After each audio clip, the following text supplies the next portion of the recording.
Hello, people of YouTube. This is Gray's Guitars, and thank you for watching. Today we are going to be talking about Mark Hoppus, bassist of Blink-182. A little bit of a touchy subject for me. I've been a big Blink-182 fan for quite a while, probably since like my middle school and high school days. And to see somebody like this get cancer, who is just an all-around good dude, you know, there's never any crazy allegations against him, to my knowledge. He just likes to have fun, play the bass. Sure, there's some Blink drama with Tom DeLonge, but we're not getting into that. The guy's like 48. He's got cancer. He's trying to fight it. His mom had the same exact cancer. She was able to beat it. Gives me hopes that he will also be able to beat it. But when you see one of these people that, you know, you've looked up to for all this time just kind of deteriorating, it's sad. You know, it's sad. It's good to see that he's actually playing, able to pick up an instrument, entertain himself a little bit, and it's just good to see him out there doing his thing. And I hope the best for him and his family. Let's just take a look at this article for what it has to say. We'll take a look at the video. This is the first time I personally watched this video, so you'll get to see my live reaction to that as well. It's the first time I've felt well enough to play my bass since I was diagnosed. Mark Hoppus recently sat down to play his bass for the first time since he's been diagnosed with cancer during an online Twitch stream. I didn't even know he had Twitch. I don't really watch a lot of Twitch, I'll be honest with you. In the stream, the Blink-182 bassist stated, "Not only is the first time that I've tried to play these songs well over a year, this is the first time I've felt well enough to play my bass since I was diagnosed. So this is the first time I've picked up my bass in a few months." He continues, before his recently unveiled custom-made bass by David Sellis and Alan Hornoa to reel off the rapid-fire low-end notes of Not Now, taken from sessions from the band's 2003 self-titled record. Recently, Hoppus gave an update on his ongoing battle with cancer, confirming to fans in a Q&A that he's in stage 4 diffuse large B-cell lymphoma, the same type of cancer that his mother once battled and beat. At this time of the online Q&A, Hoppus revealed that he was recording in anticipation of a test that would reveal whether the chemotherapy was working or not. Blink-182 member has since announced to his fans via social media that the test has led to the best possible news, and his treatment was indeed working, which is fantastic. In the post, Hoppus wrote, "Scans indicate the chemo is working. I still have months of treatment ahead. It's the best possible news. I'm so grateful and confused and also sick from last week's chemo," he continued, "but the poison and the doctors pumped me into me, and the kind thoughts and wishes people around me are destroying this cancer. Just keep fighting." In his Twitch Q&A, he revealed that no matter what the results of the test were, he would still be undergoing at least 3 more rounds of his chemotherapy just to make sure.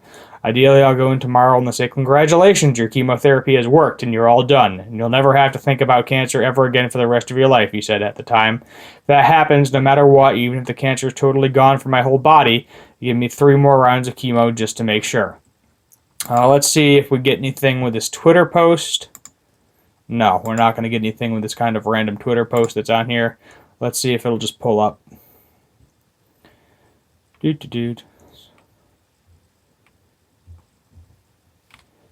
it's just him posting a bunch of kind of random stuff. I don't have a Twitter right now.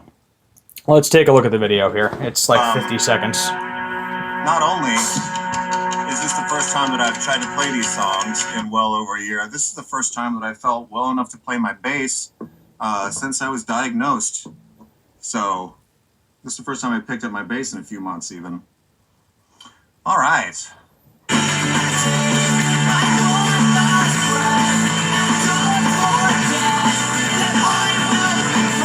Classic.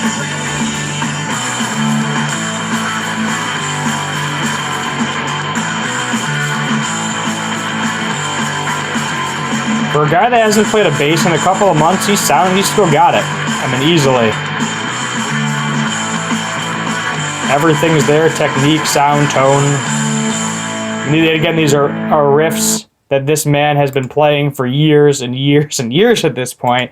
Let's see how long Blink-182 has been around. Let's see. 1992. 1992. Older than I am. They've been around longer than I am. That's pushing 30 years, 29 years, I believe. Yeah, 29 years. A lot of change ups during the process. A lot of cool things. But, I mean, it makes you think, you know. It definitely makes you think. You know, I'm not one to, you know, like, gossip over celebrities. It's cool if I ever meet them, you know, be happy to talk to them, hang out, discuss their ideas.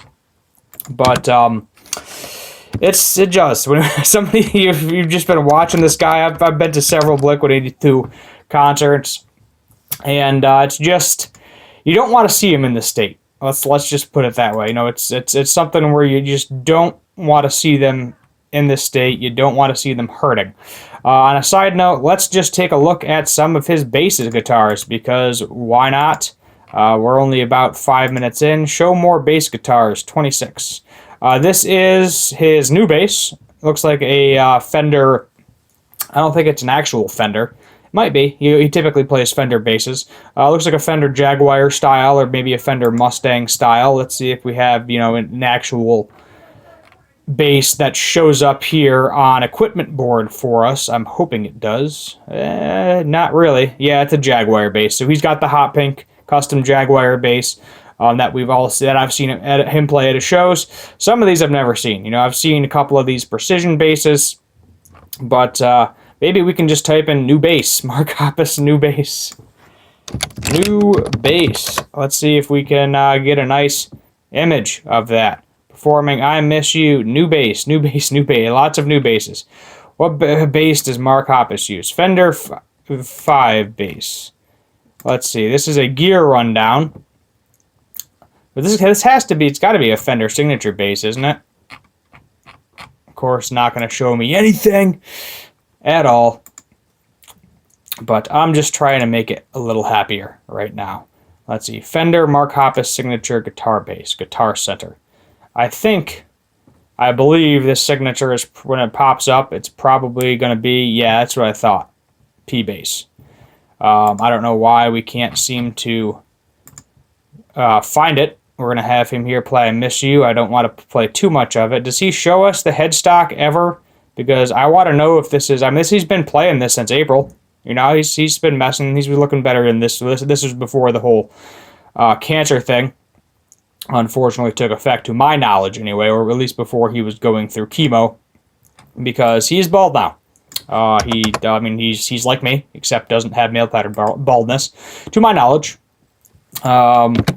Let's see, yeah, here we go, right here. There he is. Scans indicate that the chemo is working. Yep, but that's him right now. So, they said, man has definitely seen some better days. I wish him and his family the best of luck. I'm hoping the chemo sounds like it's working. I hope it continues to work, and that we get to see this man and the rest of Blink on stage. Possibly, maybe with Tom DeLonge again one day. That would be nice if they put the original trio back up there. Nothing against Matt, you know, majorly, but he took over like right before my first Blink concert, if I remember correctly, because I didn't actually see Blink live for quite a while. I think it might have been around 2015 or so. Yes, 2015. DeLonge again exited and is replaced by the Alkaline Trio, Matt Skiba. Yeah, it was like right before they went on tour. He got switched out, and Matt Skiba came back, and I was like, really? Really? I was like, nothing against Matt Skiba. You know, it's still a good show. It's still Blink-182, but you're showing up for Tom and Mark. And yes, Mark is there, but you want Tom there too. I think we'll just leave it there. We'll leave it at that. Cut this one a little bit short for the day. Go hug your loved ones. I'll tell you that right now. If you got somebody, you know, that's going through a hard time, just give them a hug. Tell them you love them. And, you know, life is short, and you never know what can happen. And I think that's a good place to end it. My name is Steve Gray. This is Gray's Guitars. Thank you for watching, and as always, have a good one.